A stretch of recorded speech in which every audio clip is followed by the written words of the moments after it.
Hi students, good morning all of you. आज बात करते हैं कि हमारा जो चैप्टर चल रहा था इलेक्ट्रोकेमिस्ट्री, है ना। इलेक्ट्रोकेमिस्ट्री में पूरा चैप्टर हमने पढ़ लिया है। चैप्टर पढ़ने के बाद में हमारे न्यूमेरिकल चल रहे थे। हमने शायद 3 या 4 एग्जाम्पल आपको पिछले वीडियोज़ में दे चुका हूँ। आज नया एग्जाम्पल है और एग्जाम्पल आपके ये सामने है। कह रहा है कि निम्नलिखित अभिक्रिया दी गई है आपको, ये अभिक्रिया रही आपके पास, ठीक है ना। और कह रहे हैं कि जो अभिक्रिया दी है इसमें जो युग्म दिए गए हैं, इन युग्मों के आपको मानक अपचयन विभव भी दिए गए हैं। सिल्वर का जैसे है, जो सिल्वर का युग्म है इसका है 0.80 वोल्ट और कैडमियम का है -0.40 वोल्ट। इसमें आपसे पूछ रहे हैं कि अभिक्रिया का ई सेल क्या हो जाएगा और उस सेल का ऋणात्मक इलेक्ट्रोड कौन सा है जिस सेल में उपरोक्त अभिक्रिया संपन्न हो रही है। इसके बाद में अभी इसमें एक पॉइंट और है, कुल मिलाकर 3 पॉइंट आप लोगों से पूछे गए हैं। इसमें भी एक पॉइंट और है जो यहाँ पर जगह नहीं है, ठीक है ना। पहले हम 2 पॉइंटों को सॉल्व करते हैं, इसके बाद में फिर आगे आपको हम तीसरा पॉइंट बताएंगे क्या है। तो हमारे पास जो अभिक्रिया दी गई है वो ये रही, ठीक है ना। इसे हम कह सकते हैं, इसे हम कहेंगे सेल अभिक्रिया। अब यहाँ पर है आपका 2Ag + 1 charge plus CD reversible 2Ag + CD + 2 charge, है ना। और हमारे पास इनके मानक अपचयन विभव के भी मान है, तो हम इन्हें इस प्रकार से लिख सकते हैं E0 Ag + 1 चार्ज Ag इसका दिया गया है आपको +0.80 वोल्ट। और इसी प्रकार से कैडमियम का भी है आपके पास, इसका है -0.40 वोल्ट। ठीक, आपको यहाँ से ई सेल ज्ञात करना है। हम क्या करते हैं कि ऊपर वाला जो है प्रश्न हमारा, उसे थोड़ा हम साफ कर रहे हैं क्योंकि नीचे बोर्ड में जगह नहीं है।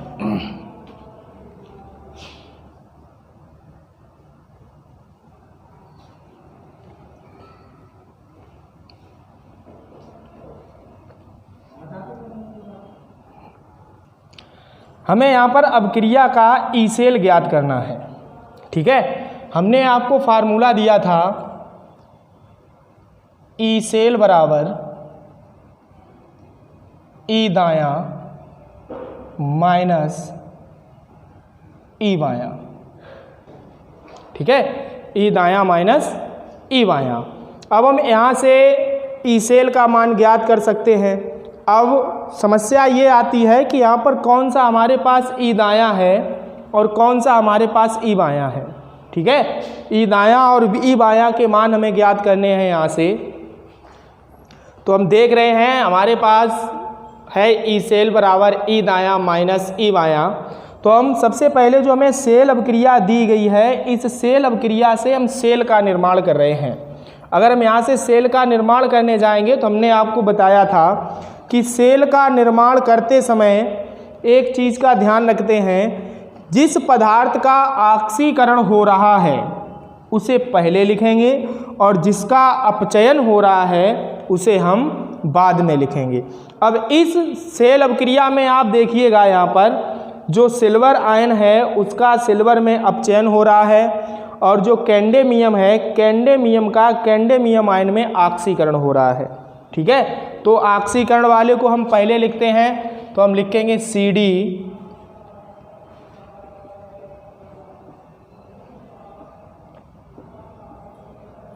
ये हमारे पास सेल अभिक्रिया बन गई है, यानी कि एक सेल तैयार हो गई है। यहाँ से हम देखते हैं इधर की ओर जब हम जाते हैं तब हमारा हो जाता है ई दायां,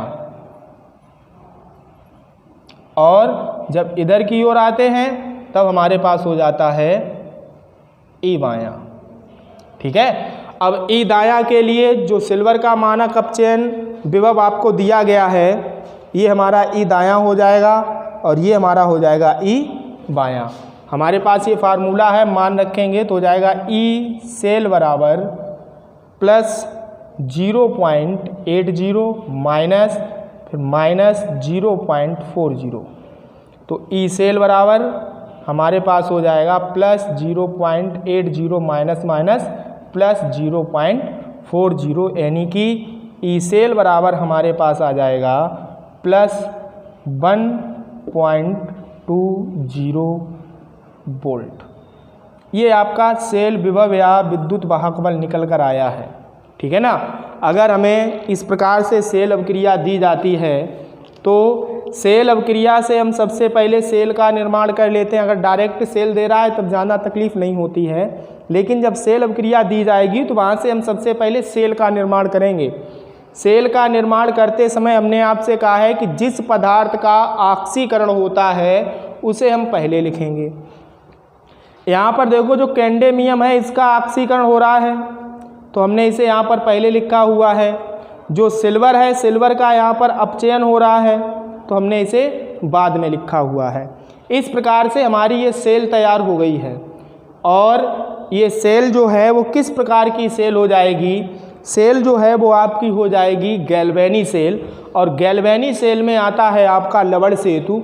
ये मान लेते हैं हमारे पास लवण सेतु है, हम लवण सेतु से इधर भी चलेंगे और इधर। जब दाईं ओर जाते हैं तब जो भी युग्म आपको प्राप्त होगा उसके मानक अपचयन विभव का जो मान है वो आपका हो जाएगा ई दायां।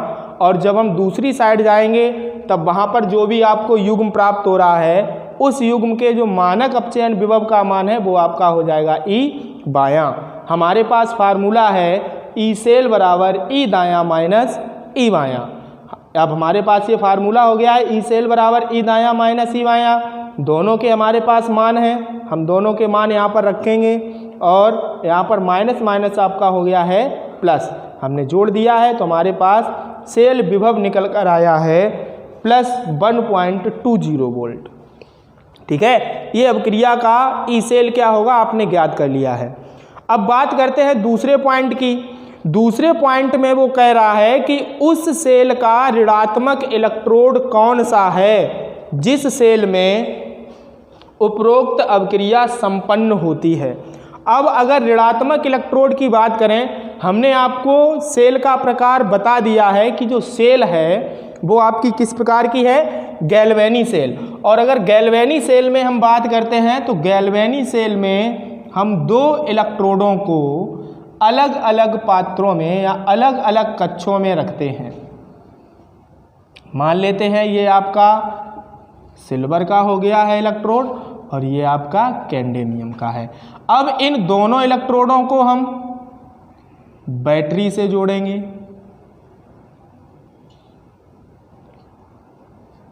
बैटरी से, है ना।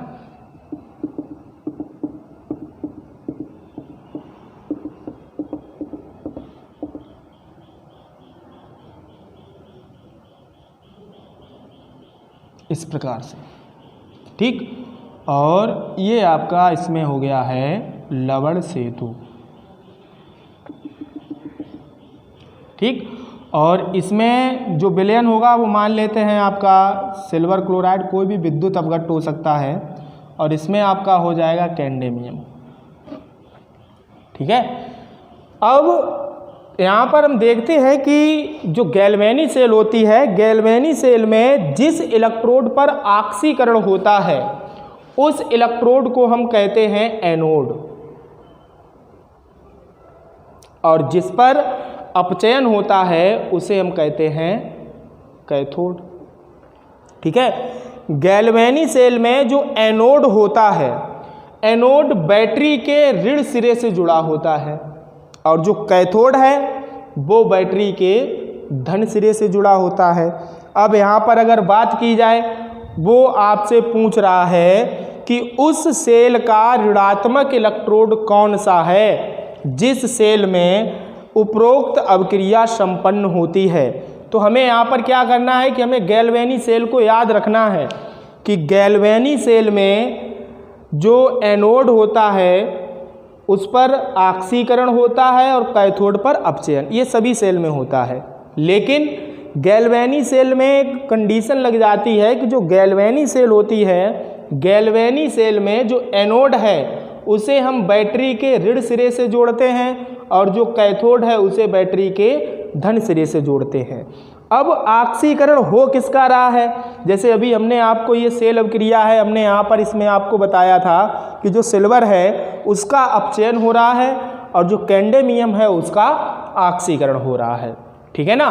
तो यानी कि जो कैडमियम है इस पर ऑक्सीकरण हो रहा है, तो ये हमारा हो गया है एनोड, भाई हमने यहाँ पर नोट किया है, ठीक। और जो सिल्वर है वो हमारी क्या हो गई है, उसका जो इलेक्ट्रोड होगा वो हो जाएगा कैथोड। अब एनोड को कहाँ जोड़ रहे हैं? एनोड को हम जोड़ रहे हैं बैटरी के ऋण सिरे से और कैथोड को बैटरी के धन सिरे से।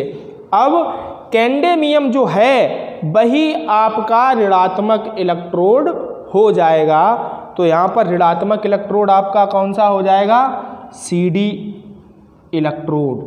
जो CD इलेक्ट्रोड है वो आपका क्या हो जाएगा? ऋणात्मक इलेक्ट्रोड हो जाएगा, ठीक है। तो इस प्रकार से अगर पूछा जाता है तो हम इस प्रकार से कर सकते हैं, ठीक। देखो भाई, तीसरा पॉइंट है हमारे पास, हमने आपको बताया था इसमें एक पॉइंट और है, बोर्ड में जगह कम होने के कारण उसे नोट नहीं किया था। यहाँ पर कह रहे हैं कि यदि CD आयन की यानी कैडमियम आयन की सांद्रता हम 1 मोलर के बजाय 0.1 मोलर कर दें तब सेल का जो विद्युत वाहक बल है वो अधिक धनात्मक हो जाएगा अथवा अधिक ऋणात्मक हो जाएगा। तो हम इस प्रकार का जब भी हमसे प्रश्न में पूछा जाता है तो हम यहाँ पर नरस्ट समीकरण से चलते हैं। नरस्ट समीकरण से, नरस्ट समीकरण हमारे पास होता है E सेल बराबर E0 cell minus 0.059 upon n into log base 10 red upon ox. यहाँ पर इसका मीन्स है कि पदार्थ की अपचायक अवस्था और इसका मीन्स है ऑक्सीकृत अवस्था, ठीक है ना। अपचायक अवस्था और ऑक्सीकृत अवस्था की बात करते हैं। अब हमारे पास सेल अभिक्रिया क्या थी? सेल अभिक्रिया की हम बात करते हैं। सेल अभिक्रिया हमारे पास थी 2Ag plus 1 charge plus CD equal to 2Ag plus CD plus 2 charge, ठीक। अब यहाँ पर हम देखेंगे कि किस पदार्थ, कौन सा पदार्थ इसमें अपचायक हो जाएगा और कौन सा इसमें ऑक्सीकृत हो जाएगा, ठीक है ना। फिर हम उसी की बात करेंगे। यहाँ पर देखो, इस पदार्थ का जो Ag है, Ag का अपचयन हो रहा है और हमने आपको बताया है कि रेडॉक्स अभिक्रिया में जिस पदार्थ का अपचयन होता है उसे हम ऑक्सीकारक कहते हैं और जिस पदार्थ का ऑक्सीकरण होता है उसे हम क्या कहेंगे? अपचायक कहेंगे, ठीक। अब यहाँ पर हम ये जो है ये आपका ऑक्सीकृत है ना, ये आपका ऑक्सीकारक हो गया है और ये आपका क्या हो जाएगा पूरा? ये आपका हो गया है अपचायक, ठीक। तो अब यहाँ पर हम इनके मान रखेंगे। अच्छा, अगर बात की जाए कि n हमने आपको बताया था इलेक्ट्रॉन के मोलों की संख्या। जब 2Ag प्लस 1 चार्ज को हम Ag में चेंज कर रहे हैं तो इस अर्ध अभिक्रिया में 2 इलेक्ट्रॉन यूज हुए हैं। इसी प्रकार से CD, तो इसमें भी आपके 2 ही इलेक्ट्रॉन होंगे, यानी कि इलेक्ट्रॉन के मोलों की जो संख्या आएगी वो आपकी क्या आ जाएगी? 2। n के स्थान पर हम 2 रखेंगे। अब हम इस प्रश्न को हल कर रहे हैं। नरस्ट समीकरण है हमारे पास, ठीक। n का मान हमें पता हो गया है, n का मान है 2। तो देखेंगे इधर E सेल बराबर E0 cell minus 0.059 upon n का मान 2 इंटू लॉग बेस 10। अब अपचायक अवस्था थी किसकी? कैडमियम। इसकी आपको सांद्रता दी गई है 0.1 अपान ऑक्सीकृत अवस्था किसकी थी? सिल्वर की। इसकी है 1, ठीक है ना, क्योंकि 1 मोलर की ही बात होती है। अब हम यहाँ पर इसे देखेंगे थोड़ा और। E0 सेल बराबर, आपने अभी सेल का EMF ज्ञात किया था पहले पॉइंट में, 1.20 माइनस 0.059 अपान 2 इंटू लॉग बेस 10 1/, इसे हम लिख सकते हैं 1/10। तो ई सेल बराबर 1.20 माइनस 0.059/2 इंटू log बेस 10। अब इस 10 को ऊपर भेज रहे हो तो हो जाएगा 10 इनवर्स। ठीक है, यहाँ पर हम फार्मूला लगाएंगे। फार्मूला हमारे पास यहाँ पर बनता है log बेस 10 m की पावर n हो जाता है n log m। ठीक है, जो यहाँ पर घात है वो आपकी आगे आ जाएगी, तो माइनस माइनस यहाँ पर आकर हो जाएगा आपका प्लस, तब हो जाएगा ई सेल बराबर 1.20 minus minus plus 0.059/2 into log base 10। और जो log 10 है, log 10 का मान होता है आपका 1, है ना, तो आपका हो जाएगा फिर यहाँ पर ई सेल बराबर 1.20 प्लस 0.059/2, ये मान आपका 1 हो गया। ठीक है, यहाँ पर देखते हैं थोड़ा, ई सेल बराबर 1.20 प्लस, अब हम क्या करते हैं, 2 का इसमें भाग दे रहे हैं यहाँ पर, तो हो जाएगा 0.0, 2 का 5 में देंगे, 2 दूनी 4, बचा 1 19 हो गया, और 2 नेम 18, फिर बचा 1 हो गया है अब 10, 2 पंचे 10। तो ई सेल बराबर हमारे पास आ गया है 1.2, अब इसे हम जोड़ रहे हैं, है ना, 295, यहाँ से पीछे के अंक हम समाप्त कर रहे हैं, तो हो जाएगा ई सेल बराबर 1.23 वोल्ट। अब पहले आपने जो ई सेल ज्ञात किया था, यानी कि विद्युत वाहक बल, उस विद्युत वाहक बल का मान था आपके पास 1.20 प्लस में, यहाँ पर आपका आ गया है ये प्लस में 1.23, पहले 20 था, अब हो गया है 23, यानी कि जब हम सेल में कैडमियम आयन की सांद्रता को 1 मोलर के स्थान पर अगर हम 0.1 मोलर कर देंगे, तो जो सेल का विद्युत वाहक बल होगा वो पहले की तुलना में और अधिक धनात्मक हो जाएगा। तो हम यहाँ पर लिख देंगे ई सेल का मान और अधिक धनात्मक होगा, यानी कि ई सेल का मान और अधिक धनात्मक होगा। ठीक है, तो अगर इस तरीके से प्रश्न पूछे जाते हैं, हम सदैव याद रखेंगे कि रेड अपॉन ऑक्स का हमें उपयोग करना है। रेड अपॉन ऑक्स का मीन्स है ये आपका अपचायक रूप हो गया है और ये आपका ऑक्सीकृत रूप हो गया है, यानी कि अपचायक अवस्था और ऑक्सीकारक अवस्था में हम बात करेंगे। यहाँ पर जो भी अवक्रिया है हम उसमें देख लेंगे कि हाँ किस पदार्थ का ऑक्सीकरण हो रहा है। जिस पदार्थ का ऑक्सीकरण होगा उसे हम कहेंगे अपचायक, और जिसका अपचयन होगा उसे हम कहेंगे ऑक्सीकारक। ठीक है, ठीक है, तो इस प्रकार से हम ये जो प्रश्न है इस प्रकार से हम हल कर सकते हैं। ठीक है, अब ऐसे जितने भी प्रश्न हैं आपके पास उन सभी को आप हल कीजिएगा। इसमें हमने एक ही प्रश्न में आपको 3 पॉइंट दिए हैं, आप हल कीजिएगा, इसी मेथड को लगाइएगा, सभी के आंसर आपको मिलेंगे। ठीक है, आगे कल से हम लोग नए चैप्टर की बात करेंगे। जो चैप्टर है उसका नाम है रासायनिक बलगतिकी।